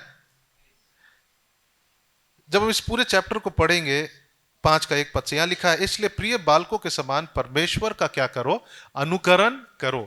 मतलब इमिटेट गॉड का मतलब हम कैसे परमेश्वर का अनुकरण कर सकते हैं। यीशु मसीह कैसे परमेश्वर अपने पिता का अनुकरण कर रहे थे, कैसे अपने पिता के अनुसार चल रहे थे। जब वो एकांत में प्रभु के साथ समय व्यतीत करते थे तो वो क्या करते थे, पिता से वो सुनते थे। आमीन। अगर हम किसी को देखे नहीं, हम उसको इमिटेट नहीं कर सकते, हम उनका अनुकरण नहीं कर सकते हैं। आप कर सकते हैं क्या? नहीं। अगर हम किसी को देखे नहीं है, हम उसका अनुकरण नहीं कर सकते। फॉर एग्जाम्पल जो क्रिकेटर्स होते हैं, ओके, सचिन, जो उसके विषय में सुने हैं वो उसके समान नहीं खेल सकते, लेकिन जो उसको देखे हैं वो उसके समान, उसकी अनुकरण वो कर सकते हैं, दे कैन इमिटेट हिम। लेकिन जिन्होंने उसको नहीं देखा है वो उसके समान खेल नहीं सकते हैं। सो यहां पे लिखा है, प्रिय बालकों के समान परमेश्वर का क्या करो, अनुकरण करो। और यहां पे एक शब्द लिखा है, प्रिय बालकों के समान। एक बालक जो होता है वो अच्छा इमिटेट करता है, लेकिन जब वो बड़ा होता है तो वो इमिटेट नहीं करना चाहता है। लेकिन बालक का हृदय कैसा होता है, वो बहुत ही इनोसेंट होता है। वो अपने पेरेंट्स को देखकर वो क्या करता है, वो चीजों को क्या करता है, मानता है, वो चीजों को फिर इमिटेट करता है, यानी कि उसकी नकल करता है। जैसे उनके माता पिता कर रहे हैं वही उनके बच्चे करते हैं। लेकिन वही जब बड़ा होता है बच्चा, वो ऐसा नहीं करता। यहां पे लिखा है कि हमारा हृदय कैसा होना चाहिए, बालक के समान होना चाहिए। आमीन। तब हम परमेश्वर का अनुकरण कर सकते, तभी हम पवित्र आत्मा की अगुवाई से हम चलने पाएंगे। तभी हमारे जीवन से जो भी उत्पन्न हो रहा है वो किससे उत्पन्न हो रहा है? पवित्र आत्मा का वो जन्मा हुआ होगा। आमीन। आगे लिखा है, और प्रेम में चलो जैसे मसीह ने तुमसे प्रेम किया और हमारे लिए अपने आप को सुखदायक सुगंध के लिए परमेश्वर के आगे भेंट करके बलिदान कर दिया। सो वो कह रहा है कि जैसे परमेश्वर प्रेम करता वैसे तुम प्रेम करो, जैसे पवित्र लोगों के योग्य हैं वैसे तुम में व्यभिचार और किसी प्रकार के अशुद्ध काम या लोभ की चर्चा तक ना हो। सो जैसे पवित्र लोग हैं वैसी वो जैसे चलते हैं, वो क्या करते हैं, उनके बीच में अशुद्ध काम या लोभ की चर्चा नहीं होती, वैसी हमें भी क्या करना है? अनुकरण करना है। और ना निर्लजता, ना मूढ़ता की बातचीत, ना ठट्टे की, क्योंकि ये बातें शोभा नहीं देती है, वरन धन्यवाद ही सुनी जाए। क्योंकि तुम यह जानते हो कि किसी व्यभिचारी या शुद्ध जन या लोभी मनुष्य की जो मूर्ति पूजा के बराबर है, मसीह और परमेश्वर के राज्य में मिरास नहीं होंगे। कोई तुम्हें व्यर्थ बातों से धोखा ना दे, क्योंकि इन ही कामों के कारण परमेश्वर का क्रोध आज्ञा ना मानने वालों पर भड़कता है, इसलिए तुम उनकी सहभागी ना हो। ठीक है। सो पवित्र आत्मा के अनुसार चलने का क्या मतलब है? हम उस संसार के रीति के सहभागी नहीं हैं। आमीन। ताकि हम संसार के सदृश ना बने, लेकिन पवित्र आत्मा जो हमारी अगुवाई कर रहा है हम उसके अनुसार हम चले। और आगे लिखता है, यहां पे लिखा है, इसलिए तुम उसके सहभागी ना हो, क्योंकि तुम तो पहले अंधकार थे परंतु अब प्रभु में क्या है? ज्योति है। अतः ज्योति की संतान के समान चलो, क्योंकि ज्योति का फल सब प्रकार की भलाई और धार्मिकता और सत्य है। और 10 पद में लिखा है, और यह परखो कि प्रभु को क्या भाता है। आमीन। हमारे निर्णयों में हमको परखना है कि क्या परमेश्वर को यह भाता है। हमको हमारे विचारों में हमको परख करना है कि क्या ये पवित्र आत्मा से जन्म हो रहा है या फिर ये मेरा फीलिंग है, ये मुझे फील हो रहा है तब मैं ऐसा बिहेव कर रहा हूं।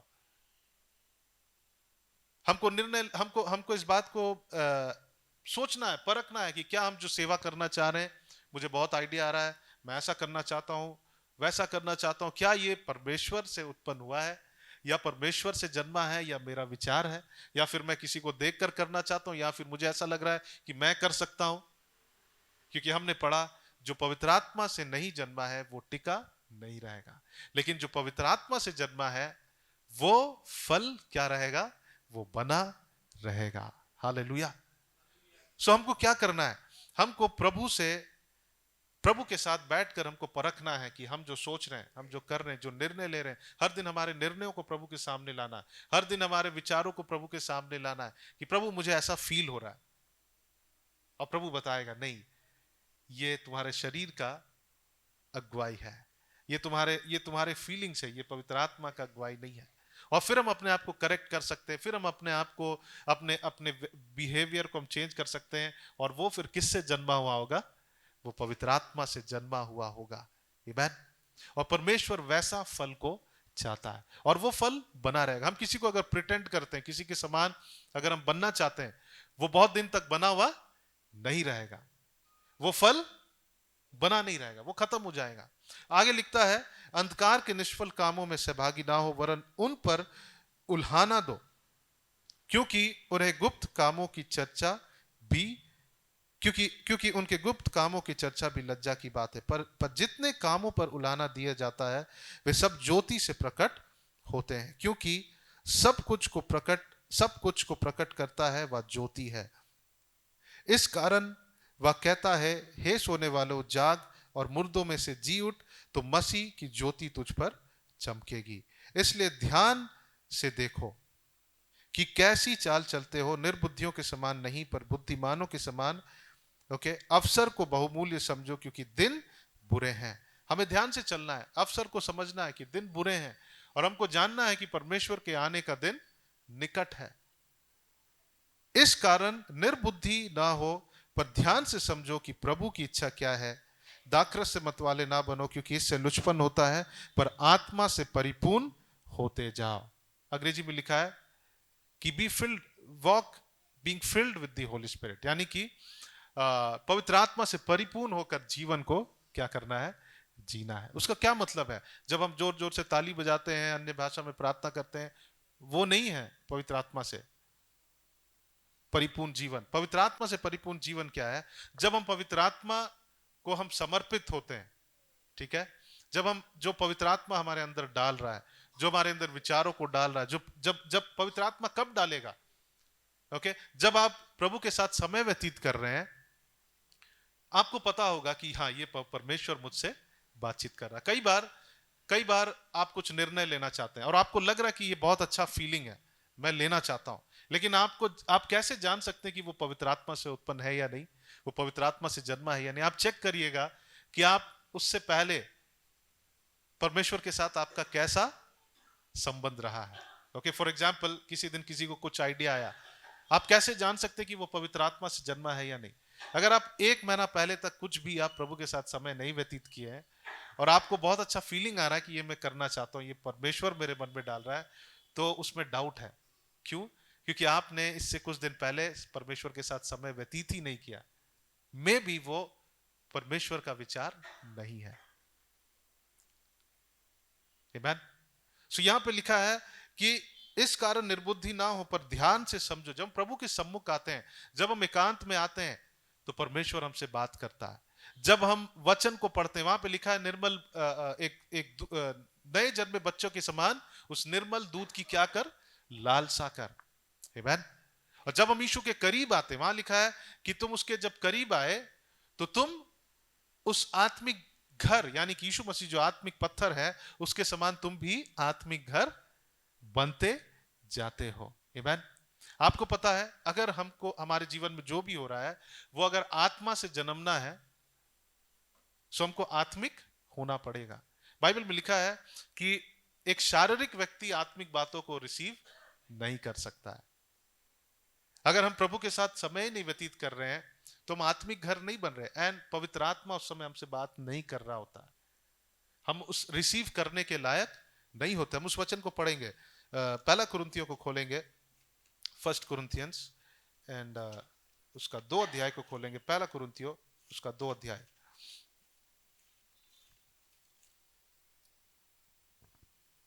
पहला कुरिन्थी उसका 2 अध्याय और उसका 14 पद को हम लोग पढ़ेंगे। वहां पे क्या लिखा है? वहां लिखा है, परंतु शारीरिक मनुष्य परमेश्वर की आत्मा की बातें को क्या नहीं करता है? ग्रहण नहीं करता। शारीरिक कौन है? शारीरिक कौन है? मैं आपको बताना चाहता हूं। हम लोग सोचते हैं एक दिन चर्च आकर हम आत्मिक हो जाते हैं, बट वहां पे लिखा है जो यीशु के करीब आएगा, है ना, वो परमेश्वर उसे, यीशु मसीह जो जीवित पत्थर है, उसके समान उसको जीवित पत्थर अर्थात आत्मिक घर बनाते जाएगा। आत्मिक घर बनना वो क्या है? वो रेगुलर प्रोसेस है ना, कंटिन्यूअस वो प्रक्रिया है, वो प्रोसेस है। सो जो व्यक्ति परमेश्वर के साथ संबंध नहीं रखता, वो उसके साथ समय नहीं व्यतीत कर रहा, प्रार्थना में समय व्यतीत नहीं कर रहा है, जो वचन को नहीं पढ़ रहा है, वो आत्मिक नहीं है, क्योंकि वो प्रभु यीशु मसीह के पास नहीं आ रहा है, वो हर दिन उसके पास नहीं आता है। जो यीशु के पास आएगा, वो यीशु मसीह जो जीवित पत्थर है उसके समान वो भी आत्मिक घर बनते जाता है। लेकिन जो परमेश्वर के करीब हम कैसे आते हैं? वचन के द्वारा। प्रार्थना के समय में हम परमेश्वर के करीब आते हैं। जब हम आराधना करते हैं, परमेश्वर के करीब आते हैं, हम यीशु मसीह के करीब आ रहे हैं, और वो हमें, परमेश्वर हमें क्या बना रहा? आत्मिक घर। सो अगर हम आत्मिक घर नहीं बनते जा रहे हैं तो हम क्या हैं? हम बस एक शारीरिक घर है। मतलब हम शारीरिक होते हैं और हम आत्मा के बातों को हम रिसीव नहीं कर पाएंगे। तो यहां पे लिखा है, परंतु शारीरिक मनुष्य परमेश्वर की आत्मा की बातें ग्रहण नहीं करता, क्योंकि वे उसकी दृष्टि में मूर्खता की बातें हैं। जब आप प्रभु के साथ समय नहीं व्यतीत करेंगे, पवित्र आत्मा आपसे बात करने की कोशिश भी करेगा, आपको क्या लगेगा? वो मूर्खता लगेगा, क्योंकि आप आत्मिक घर नहीं बन रहे हैं। मेरे प्रिय भाई और बहनों, परमेश्वर के वचन में लिखा है कि जब हम यीशु के करीब आते हैं, जो जीवित पत्थर है, परमेश्वर हमें उसके समान क्या बनाता है? आत्मिक घर बनाता है। हालेलुया, आमीन। सो हमें परमेश्वर के करीब आना है, हर दिन परमेश्वर के साथ संगति करना है, हर दिन उस एकांत में प्रार्थना का समय हमें हमारे पास होना चाहिए कि हम प्रार्थना में समय व्यतीत कर रहे हैं, वचन को हम पढ़ रहे हैं। हर दिन हमें परमेश्वर के वचन को पढ़ना है, हमें उसकी लालसा करना है कि प्रभु मुझे आपके वचन से सुनना है, प्रभु आपके वचन को पढ़ना है।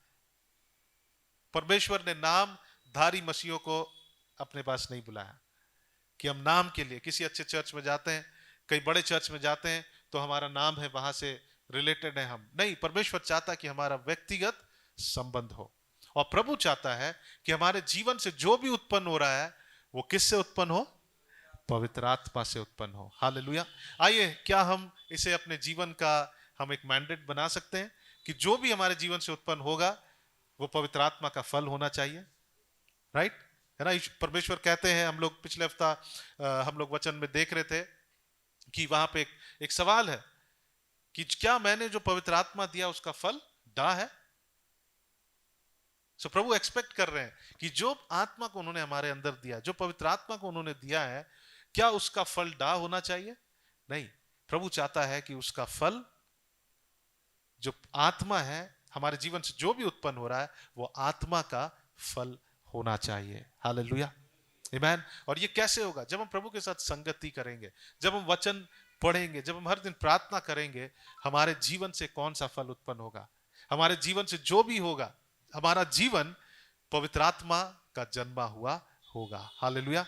हमारा जीवन यानी हमारे जीवन से विचार जो है, हमारे जो निर्णय है, वो कैसा होगा? वो पवित्र आत्मा से जन्मा हुआ होगा।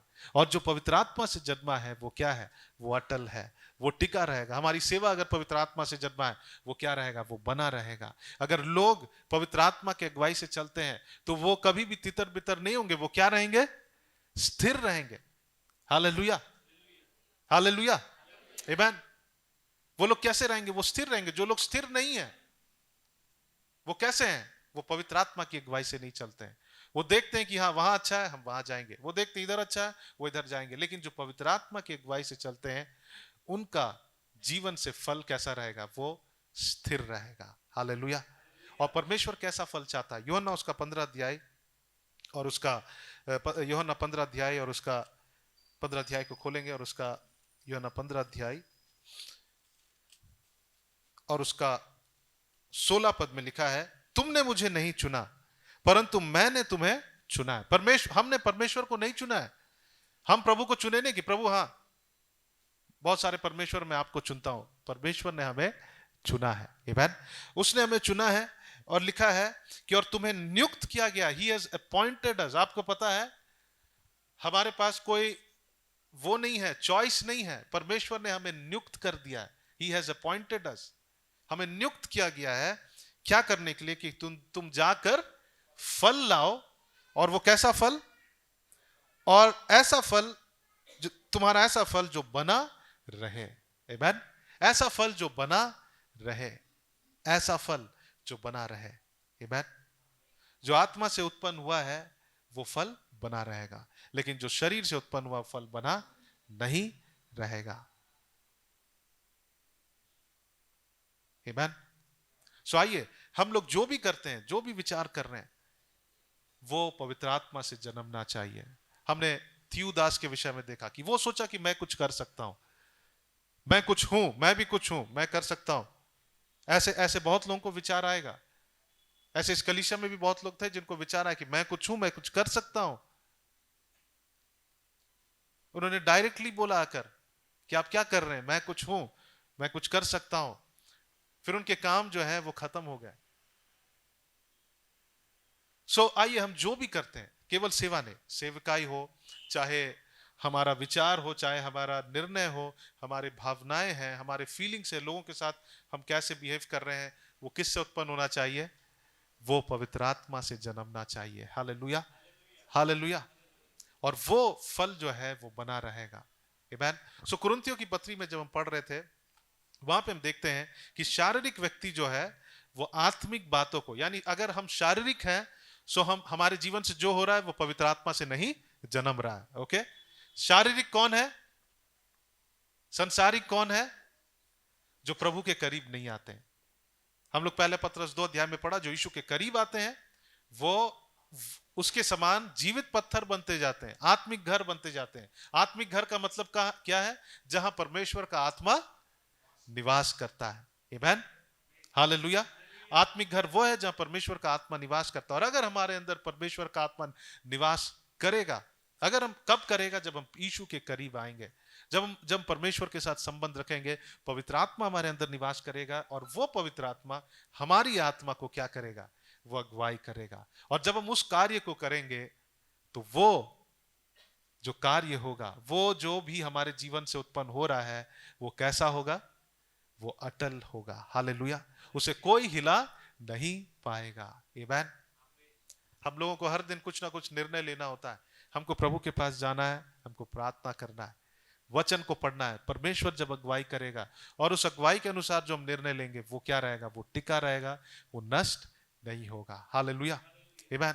सो आइए हम लोग परमेश्वर के करीब आए।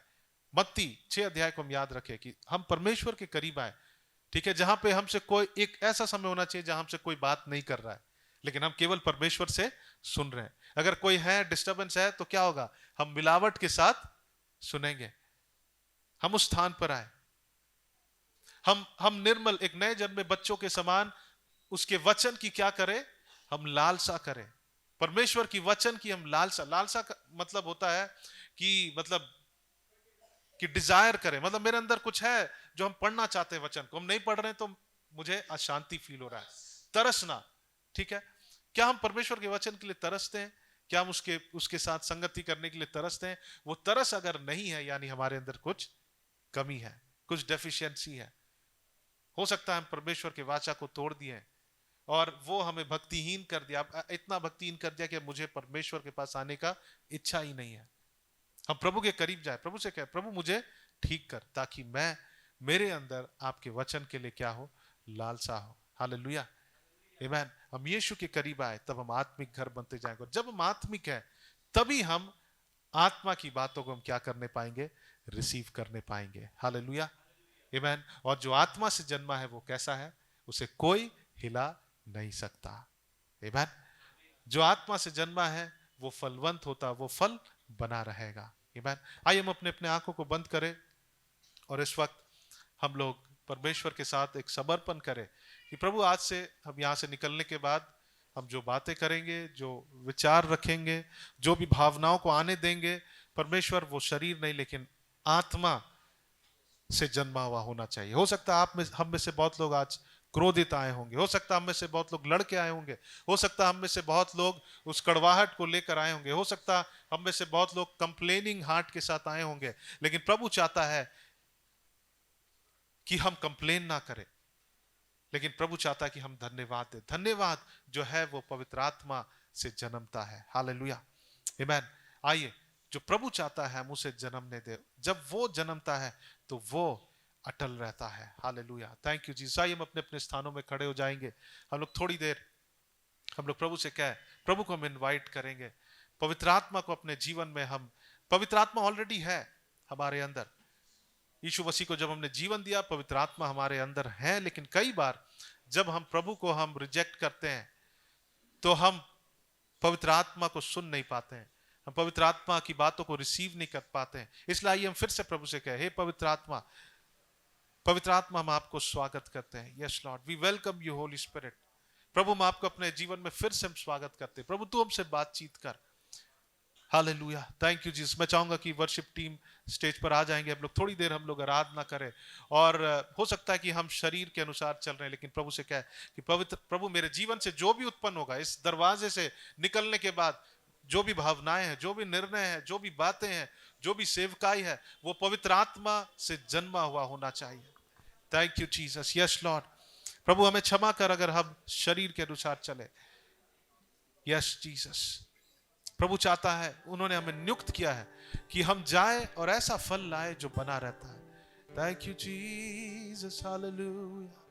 ओह we welcome you Holy Spirit, we welcome you Holy Spirit. Oh thank you Jesus. Oh hallelujah. स्वागत पवित्र आत्मा, तू हमारे बीच में आ, सामर्थ से तू भर दे, पूरा कब्जा कर। ओ स्वागत पवित्र आत्मा। आइए कह तू मेरे हृदय में, तू मेरे बीच में आ, सामर्थ से तू भर दे, पूरा कब्जा कर। आइए प्रभु से कहे, प्रभु पवित्र आत्मा तू पूरा कब्जा कर, मैं आधा नहीं लेकिन पूरा कब्जा होने पाए। तू जीवन का पानी, सोता जो ना सूखता, ओ तू जीवन का पानी, सोता जो ना सूखता, तू मेरा सहायक है, पूरा कब्जा कर। तू मेरा शिक्षक है, कह ओ तू मेरा शिक्षक है, पूरा कब्जा कर। Oh yes Lord, we welcome you Holy Spirit। आइए पवित्र आत्मा को हम रूल करने दे, पवित्र आत्मा को हम अपने जीवन में हम राज करने दे। Yes Lord Jesus। Oh hallelujah. प्रभु से कहे कि प्रभु मेरे जीवन से जो भी हो रहा है वो प्रभु मेरे विचारों से नहीं लेकिन पवित्र आत्मा से जन्मा हुआ होना चाहिए। Oh hallelujah. Oh thank you Jesus। Oh yes Lord, Hallelujah। पवित्र आत्मा आ, पवित्र आत्मा आ, मुझे ले जाओ यीशु के चरणों में। पवित्र आत्मा आ, पवित्र आत्मा आ, पवित्र आत्मा आ, मुझे ले जाओ यीशु के चरणों में। पवित्र आत्मा आ, सिर्फ तेरे लिए यीशु, तेरे लिए, सिर्फ तेरे यीशु, तेरे लिए, सिर्फ तेरे लिए यीशु, तेरे लिए मैं हाथ उठाता हूँ। यीशु ही मार्ग है, यीशु ही सत्य है, यीशु ही जीवन है, यीशु मेरा प्रभु, यीशु ही मार्ग है, यीशु ही सत्य है, यीशु ही जीवन है, यीशु मेरा प्रभु। Hallelujah. Thank you, Jesus. Thank you, Lord. Oh, we worship you, Lord. We welcome you, Holy Spirit. प्रभु तू हमारे जीवन में आपका संपूर्ण कब्जा होने पाए। प्रभु आपका संपूर्ण कब्जा होने पाए परमेश्वर। तू हमारी अगुवाई कर, तू हमारा शिक्षक है परमेश्वर। Hallelujah. Hallelujah. Thank you, Jesus. Hallelujah. आइए अगर हम में से कोई हमारे भावनाओं से हम संघर्ष कर रहे हैं और अगर आपको लगता है कि वो पवित्र आत्मा की अगुवाई से नहीं हो रहा है, वो पवित्र आत्मा से नहीं चल रहा है, हम लोग प्रार्थना करें परमेश्वर से, प्रभु से सहायता मांगे। प्रभु हमारी सहायता करना। यस लॉर्ड, हम फिर से पवित्र आत्मा को हम समर्पित हो जाए ताकि पवित्र आत्मा का फल हमारे जीवन से होने पाए। Yes Lord Jesus. प्रभु हमें क्षमा कराइए, हम क्षमा मांगे प्रभु परमेश्वर से, क्योंकि प्रभु हमें जो फल लाने के लिए कहा है वो ऐसा फल जो पवित्र आत्मा से उत्पन्न होता है, ऐसा फल जो पवित्र आत्मा से उत्पन्न होता है वो बना रहे। Thank you Jesus, hallelujah. हो सकता है हम अच्छा बनने की कोशिश करते हैं लोगों के सामने, बट वो हमेशा नहीं बना रहता। हो सकता है वो हम बस प्रिटेंड कर रहे हैं, हो सकता है हम वैसा बन रहे हैं, लेकिन जब पवित्र आत्मा से कोई हमारा व्यवहार उत्पन्न होता है, वो फल है जो परमेश्वर हमसे चाहता है। Thank you Jesus, yes Lord, we worship you. वचन में लिखा है कि उन सारे प्रकार के बैर भाव, उन सारे प्रकार के ढोंगीपन से दूर जाओ, लेकिन परमेश्वर की उस छोटे जन्मे बच्चे के समान उस निर्मल दूध की लालसा करो, परमेश्वर के करीब आओ। Yes Lord, we come to you Jesus. प्रभु फिर से हम आपके चरणों में आते हैं। थैंक यू जीसस, धन्यवाद यीशु, धन्यवाद यीशु। सारा आदर, सारा महिमा आप ही को देते। अगर यहाँ पे कोई है जो चाहते हैं कि परमेश्वर आप में निवास करे, वचन में लिखा है जो यीशु के पास आते हैं, यीशु मसीह जीवित पत्थर है, और परमेश्वर जो भी यीशु के पास आते हैं, परमेश्वर उसे आत्मिक घर बनाता है ताकि उसके अंदर परमेश्वर निवास करे। अगर यहाँ पे कोई है जो यीशु मसीह को जीवन नहीं दिए और आप चाहते हैं कि प्रभु आपके अंदर रहे, आप मेरे पीछे इस प्रार्थना को कर सकते हैं। प्रभु यीशु मसीह, मैं आपके चरणों में आता हूं और मैं अपना जीवन आपको सौंपना चाहता हूं। मेरे हर एक पापों के लिए मैं पश्चाताप करता हूं।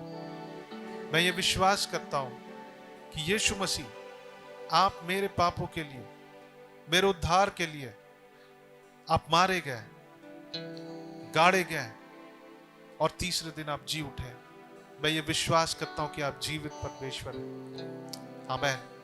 बाइबल में लिखा है जो इस बात पर विश्वास करते हैं और अंगीकार करते हैं कि यीशु मसीह एक जीवित परमेश्वर, वो मेरे लिए मारा गया, गाड़ा गया, तीसरे दिन जी उठा।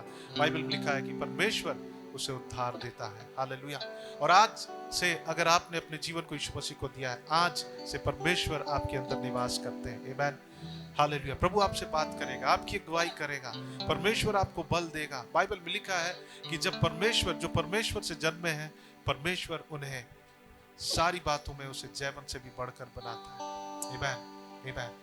Thank you Jesus. सारा आदर, सारा महिमा हम आप ही को देते हैं। ये प्रार्थना आपके बेटे प्रभु यीशु मसीह के नाम से मांगते हैं। आमीन, आमीन, आमीन। Praise the Lord.